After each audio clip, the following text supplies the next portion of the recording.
Halo teman-teman, perkenalkan nama saya Rida Priliani Putri. Kalian bisa panggil saya Rida. Kemudian di sini saya mahasiswi salah satu universitas swasta di Malang, yakni Universitas Muhammadiyah Malang. Saya mengambil jurusan di jurusan hukum, kemudian program studi ilmu hukum. Oleh sebab itu di sini saya akan menjelaskan atau mereview sebuah buku yang mana buku ini salah satu buku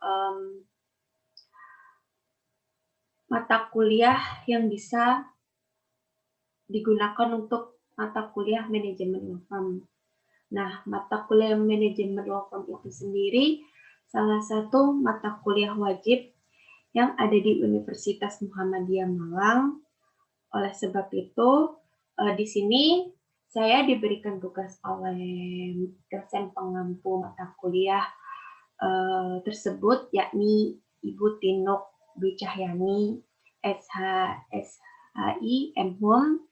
Kemudian di sini saya akan menjelaskan salah satu buku yang menjadi sumber atau acuan saya ketika mengikuti mata kuliah manajemen law firm, yakni buku Kantor Hukum Pendirian dan Manajemen Teori dan Praktek. Nah, saya punya buku ini dalam bentuk yang seperti ini, gambarnya seperti ini, dalam bentuk soft file-nya. Oleh sebab itu, saya akan menjelaskan beberapa hal tentang buku ini. Bisa dibilang review sih. Kemudian di sini yang pertama-tama saya akan menjelaskan tentang informasi awal mengenai buku ini. Nah, ini buku berjudul tentang Kantor Hukum Pendirian dan Manajemen Teori dan Praktiknya. Nah, buku ini ditulis oleh Ari Wahyudi Hartono, SHMH, ya, yang mana itu lulusan S1 dari Fakultas Hukum Universitas Indonesia, kemudian pada tahun 1998, kemudian S2-nya lulus juga di kampus yang sama, kurang lebih tahun 2005. Kemudian buku ini diterbitkan oleh Sinar Grafika, yang mana berada di Jalan Sawu Daya nomor 18, Kemayoran, Jakarta Timur. Buku ini itu adalah cetakan pertama di tahun 2016. Nah, kalian ini bisa dapatkan buku ini di toko buku terdekat di kota kalian atau di tempat kalian. Contoh di Togamas ada, di Gramedia ada, dan di toko-toko buku yang lain. Kemudian buku ini juga bisa didapatkan di di toko buku online, contoh di Shopee, kemudian di Lazada, Tokopedia, dan lain-lain. Nah, buku ini ketebalannya kurang lebih 23 cm, kemudian di buku ini juga ada 214 halaman. Nah, terkait hal ini di covernya, oke, kita bahas tentang covernya dulu ya. Di covernya ini mungkin kalian bisa lihat covernya mungkin seperti ini. Ada yang pertama itu ada judul penulis atau nama penulis dari buku itu sendiri, yakni Ari Wahyudi Hartanto. Kemudian di lanjutan dari covernya itu ada foto yang berkaitan dengan namanya yang berkaitan dengan hukum lah, yang ada bau-bau hukumnya seperti itu. Kemudian di yang selanjutnya itu ada judul dari buku itu sendiri, yakni Kantor Hukum Pendirian dan Manajemen Teori dan Praktik. Kemudian di yang selanjutnya itu ada penerbitnya itu sendiri, yakni penerbit dari Sinar Grafika. Nah, kemudian Yang selanjutnya, setelah saya baca buku ini, kesan saya, buku ini tuh menarik dan mudah untuk dipelajari karena, dengan disertakan contohnya, contoh praktisnya maksudnya. Kemudian, perjanjian kerjasamanya itu seperti apa, dan, bagi hasil dalam, eee, kesatuan kantor hukum. Jadi beberapa contoh disertakan dalam buku ini, gitu. Terus kemudian, kesan saya juga terkait dengan pemilihan judulnya, yakni Kantor Hukum Pendirian dan Manajemen Teori dan Praktiknya. Saya rasa cukup dan sangat singkat, padat, dan jelas, judul yang dipilih oleh penulis itu sendiri, karena ketika judul itu terlalu panjang, akan kesannya nanti orang itu terlalu susah untuk mencari buku tersebut di toko buku ataupun di toko buku yang dasarnya atau berbasis online. Jadi seperti itu. Kemudian di covernya ya, covernya saya rasa mungkin ada perpaduan warna coklat, transisi warna coklat ke warna putih, dan saya rasa ini make sense atau setara atau serasi dengan gambar atau background gambar yang ditampilkan di cover buku ini. Jadi saya rasa cover buku ini simple, elegan, juga terkesan tidak terlalu muluk-muluk atau too much. Jadi untuk pemilihan desain cover saya rasa cukup bagus. Kemudian saya akan membahas tentang beberapa hal spesifikasi dari buku ini. Nah, mungkin sistematika dari buku ini saya rasa cukup sistematis karena karena di buku ini tuh ada 4 bab. Terdiri dari 4 bab yang mana sebelum bab-bab yang akan disampaikan itu sebelumnya itu diawali dengan prakata, kemudian di bagian akhir dari bab tersebut itu diakhiri dengan daftar pustaka, tentu pastinya seperti buku-buku yang lain.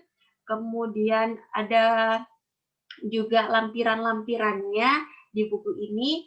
Kemudian ada juga terkait profil penulisnya juga ditaruh di bagian belakang buku ini. Kemudian yang selanjutnya terkait apa sih pendapat saya tentang buku ini, gitu kan. Nah, pendapat saya tentang buku ini tuh berisi tinjauan mengenai pendirian dan manajemen kantor hukum, baik dari segi teori maupun segi praktiknya. Nah, buku ini juga itu memberikan penggambaran hukum baik dari segi teori maupun dan prakteknya.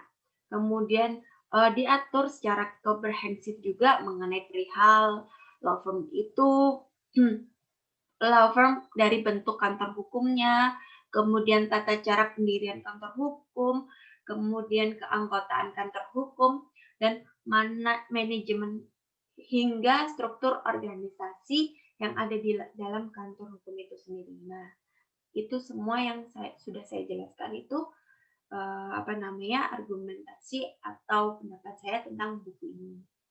Jadi untuk selebihnya kalian bisa baca sendiri karena di sini saya tidak akan spoiler akan hal itu. Saya hanya menjelaskan sebagian kulit dari isi buku yang sudah saya baca ini. Kemudian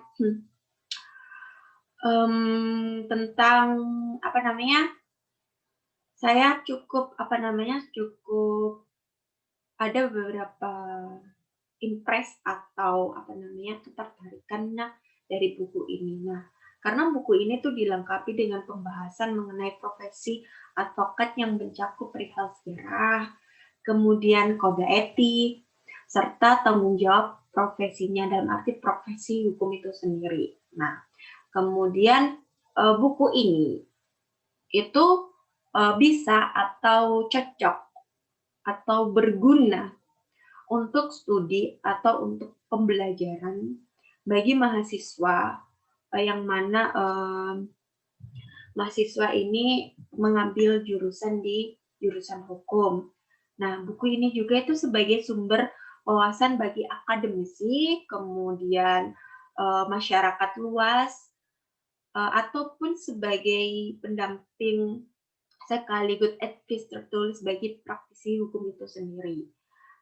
Dan di sini advokat yang hendak mendirikan kantor hukum. Jadi buku ini tuh cocok untuk mahasiswa hukum, kemudian di akademisi itu sendiri, kemudian masyarakat luas, dan praktisi hukum itu sendiri ketika advokat atau praktisi hukum itu ingin mendirikan suatu kantor hukum. Kemudian di sini kantor hukum itu mungkin kesimpulan ya. Kantor hukum itu apa sih? Nah, kantor hukum atau law firm sejatinya merupakan wadah bagi para advokat dan atau pendiri hukum untuk melaksanakan segala yang berhubungan dengan aktivitas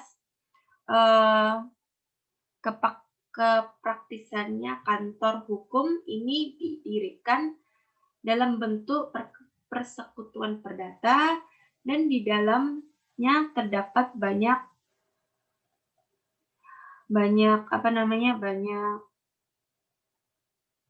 halnya gitu. Kemudian di sini juga berkaitan atau membicarakan tentang bab-bab yang bakal saya jelaskan nantinya. Mungkin sudah saya sampaikan bahwa buku ini terdapat 4 bab yang mana sudah termasuk juga prakartanya, kemudian lampir-lampirannya, kemudian kata pengantarnya pasti dong. Kemudian berkaitan juga dengan profil penulisnya itu sendiri. Nah, mungkin saya akan membahas atau sedikit membahas dari isi buku ini, tetapi saya akan jabarkan mungkin poin per poin atau bab per babnya. Nah, mungkin untuk bab satunya itu dalam buku ini tuh berbicara tentang seputar proses pendirian kantor hukum itu sendiri, mulai dari tata caranya, kemudian tata cara dalam arti ini dalam perspektif teoritis ya, kemudian kantor hukumnya dalam perspektif praktisnya. Kemudian di bab keduanya itu ada manajemen kantor hukum itu sendiri. Jadi membahas tentang bagaimana manajemen kantor hukum itu sendiri. Nah, untuk yang pertama itu di dalam bab 2 itu membahas tentang struktur umum manajemen kantor hukum itu sendiri. Kemudian kantor hukum merupakan suatu perusahaan. Kemudian berbicara atau membahas tentang serba-serbi keuangan internal kantor hukum itu sendiri. Nah, di bab ketiga itu ada apa sih? Nah, di bab ketiga itu ada struktur organisasi kantor hukum. Nah, di organisasi kantor hukum itu di situ ada struktur umum manajemen kantor hukum. Kemudian di bab 3-nya itu juga membahas tentang struktur tugas dan tanggung jawab advokat itu sendiri. Kemudian di bab 4-nya atau di bab terakhirnya itu berbicara atau menjelaskan tentang profesi advokat, kemudian kode etiknya, kemudian tanggung jawab profesi dan sejarah asosiasi advokat. Nah, di bab keempat itu akan membahas beberapa hal. Mungkin ada 7 poin. Yakni yang pertama mungkin profesi hukum itu sebenarnya itu untuk mewujudkan cita hukum ke dalam kenyataan. Kemudian setelah selanjutnya itu berbicara tentang advokatnya itu sendiri. Kemudian yang selanjutnya itu berbicara tentang advokat sebelum berlakunya Undang-Undang Nomor 18 Tahun 2003 yang mana Undang-Undang tentang advokat, dan sesudah undang-undang tersebut gitu. Dan yang selanjutnya itu terkait dengan kode etiknya itu sendiri. Nah, kode etik itu biasanya berkorelasi dengan tanggung jawab itu sendiri. Jadi, kode etik tidak bisa dipisahkan dengan tanggung jawab. Oleh sebab itu, dalam buku ini kode etik dan tanggung jawab itu dijadikan di satu pembahasan. Kemudian di poin yang selanjutnya atau nanti yang akan dibahas di buku ini tuh ada namanya sekilas tentang organisasi. Mungkin di sini akan membahas terkait beberapa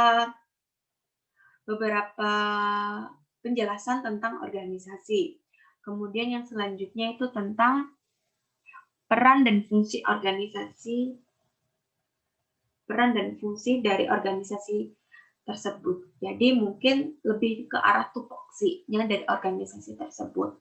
Nah, dan menurut saya buku ini tuh sangat worth it sekali atau sangat direkomendasikan untuk bagi teman-teman yang kuliah di jurusan hukum dan buat teman-teman juga yang sedang mendirikan suatu kantor hukum, dan buku ini juga cocok sebagai pedoman atau sebagai pendamping untuk sekaligus advice tertulis bagi praktisi hukum itu sendiri. Jadi kurang lebihnya sudah saya jelaskan review tentang buku Kantor Hukum Pendirian dan Manajemen Teori dan Praktek, penulis dari Ari Wahyudi Hartanto dan diterbitkan oleh Sinar Grafika. Nah, sekian penjelasan review dari saya terkait review buku Kantor Hukum Pendirian dan Manajemen Teori dan Praktek, yang mana sudah kurang lebih sudah saya sampaikan terkait mungkin dari cover, mungkin dari penulis, dan pendapat saya terkait buku tersebut. Nah, kurang lebihnya saya mohon maaf ketika saya ada kesalahan kata maupun perbuatan, karena sejatinya manusia tidak luput dari dosa atau kesalahan. Yang sempurna adalah milik Allah, dan kebenaran mutlak adalah kebenaran ketika kita bertemu dengan yang Maha Kuasa. Oleh sebab itu, terakhir yang akan saya sampaikan kepada kalian semua dan kepada Bu Tino, dosen pengampu saya, terima kasih telah menyaksikan video review buku dari saya, dan terima kasih untuk teman-teman juga ketika melihat video saya. Mungkin video saya lebih jelek atau mungkin kurang bagus atau kurang sempurna. Saya mohon maaf. Kurang lebihnya terima kasih dan wassalamualaikum warahmatullahi wabarakatuh. See you. Thank you.